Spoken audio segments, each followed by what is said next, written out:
Hey guys, आज की ये वीडियो बहुत ही ज़्यादा इंटरेस्टिंग होने वाली है क्योंकि इस वीडियो में मैं आपको बताऊंगा इंग्लिश पढ़ने का सही तरीका क्या है। इंग्लिश की कहानी को पढ़ते कैसे हैं, समझते कैसे हैं। इस कहानी के माध्यम से मैं आपको बताऊंगा इंग्लिश पढ़ने का सही तरीका क्या है और इस कहानी में जितने भी वर्ड्स यूज होंगे सभी का हिंदी मीनिंग भी बताऊंगा। ये एक कंजूस की कहानी है और इस कहानी में इस कंजूस के साथ अंत में कुछ ऐसा होता है जिसे जानकर आप हैरान हो जाओगे। बहुत ही इंटरेस्टिंग कहानी है। तो आइए इस कहानी को स्टार्ट करते हैं और सीखते हैं इंग्लिश पढ़ना और समझना। गाइस, सबसे पहले मैं आपको इस कहानी का नाम बता दूं। ये कहानी का नाम है the smell of bread and the sound of money. The smell of bread and the sound of money. पावरोटी की खुशबू और सिक्कों की खनखनाहट। हिंदी में क्या है? पावरोटी की खुशबू और सिक्कों की खनखनाहट। ब्रेड मीन्स होता है पावरोटी, साउंड ऑफ मनी यानी सिक्कों की खनखनाहट। आइए इस कहानी को स्टार्ट करते हैं। Once there was a baker. एक समय की बात है, एक बेकर था। बेकर मीन्स होता है पावरोटी बनाने वाला। एक समय की बात है, एक पावरोटी बनाने वाला था। He was stingy. वो बहुत कंजूस था। पावरोटी बनाने वाला क्या था? कंजूस। स्टिंजी मीन्स क्या होता है? कंजूस। बट मीन्स क्या होता है? लेकिन। ही बेग्ड। लेकिन वो पकाता था। क्या पकाता था? डिलीशस। डिलीशस मीन्स स्वादिष्ट। ब्रेड्स। ब्रेड्स मीन्स क्या होता है? पावरोटियां। एक समय की बात है, एक बेकर एक पावरोटी बनाने वाला था। वो कंजूस था लेकिन वो पकाता था। क्या पकाता था? डिलीशस ब्रेड्स। स्वादिष्ट पावरोटियां पकाया करता था। कहानी की दूसरी ओर है, there was a poor man. एक गरीब आदमी था। He had no money. जिसके पास पैसे नहीं थे। He used to stand outside the bakery every day. वो गरीब आदमी जिसके पास पैसे नहीं थे, वो प्रतिदिन दुकान के बाहर जाकर खड़ा हो जाता था। क्या करता था? दुकान के बाहर जाकर खड़ा हो जाता था। उसके बाद क्या होता है? He used to enjoy the nice smell of baking breads।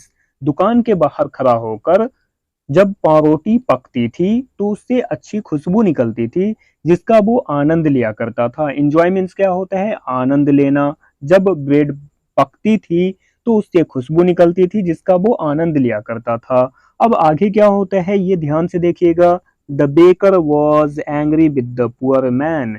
अब वो जो बेकर था, बेकर क्या होता है? उस गरीब आदमी से एंग्री हो जाता है, नाराज हो जाता है, गुस्सा हो जाता है। उसके बाद क्या होता है? वो गरीब आदमी जिससे वो नाराज होता है उसके बारे में बेकर क्या सोचता है यहाँ देखिएगा।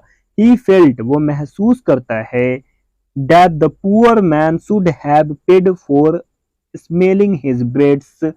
उस बेकर ने सोचा, उसने महसूस किया, ये गरीब आदमी जो प्रतिदिन मेरे दुकान के बाहर आकर खड़ा हो जाता है और मेरे ब्रेड से जो खुशबू निकलती है उसका आनंद लेता है, इस आनंद लेने की वजह से उसे इसका कीमत चुकाना चाहिए। उसे क्या करना चाहिए? खुशबू की कीमत चुकानी चाहिए। और इस वजह से आगे क्या होता है ये देखिएगा। He took he took the poor man to the court. और उसने क्या किया? उस कंजूस आदमी ने उस गरीब आदमी को कोर्ट यानी कि कहाँ ले गया? अदालत ले गया।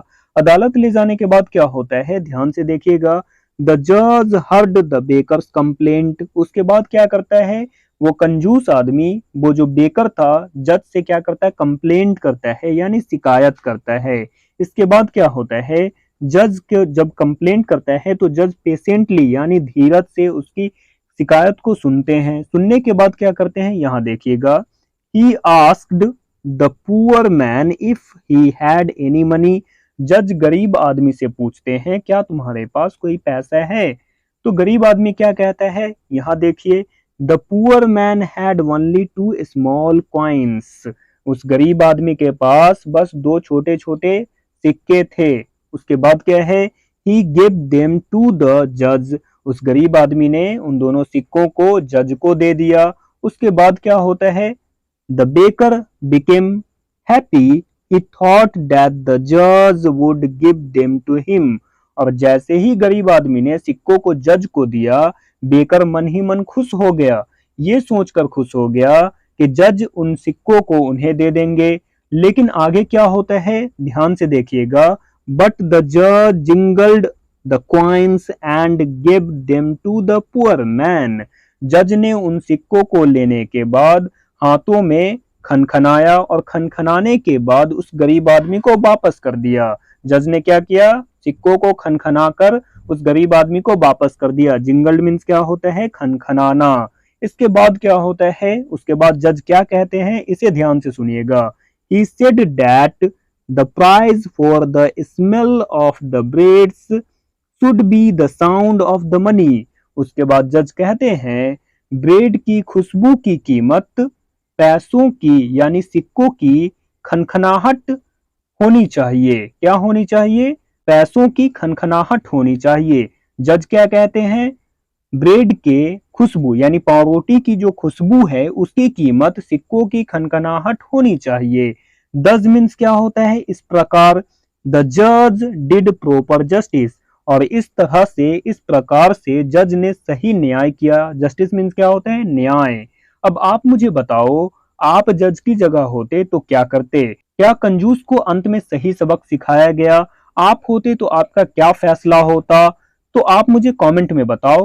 एंड इस कहानी में जितने भी वर्ड्स यूज किए गए हैं सभी को मैंने यहाँ लिख दिया है, तो इसे आप क्या करें, इसे पढ़ लें, इसका स्क्रीनशॉट ले लें और डेली 5 to 10 वर्ड्स याद करें। इससे आपको इंग्लिश पढ़ने में हेल्प होगी, जिससे आप इस तरह की कहानी को आसानी से पढ़ पाओगे। आई होप कि ये वीडियो आपको अच्छी लगी हो। अगर अच्छी लगी है तो मुझे कमेंट में बता सकते हैं। इस तरह की वीडियो के लिए मैं आपको नेक्स्ट इसी तरह की कोई और कहानी लेकर आऊंगा आपके सामने। अगर वीडियो अच्छी लगी है तो मुझे कमेंट में बताना ना भूलें। एंड प्लीज इस वीडियो को लाइक करें एंड अपने सभी दोस्तों के साथ शेयर करें। और हाँ, ये बात आप डेफिनेटली बताना कि अगर आप जज होते तो क्या फैसला करते। क्या आपको जज का फैसला पसंद आया और ये वीडियो भी कैसी लगी ये भी बताना। तो चलिए मिलते हैं नेक्स्ट क्लास में, तब तक अपना ख्याल रखना। Thanks for watching.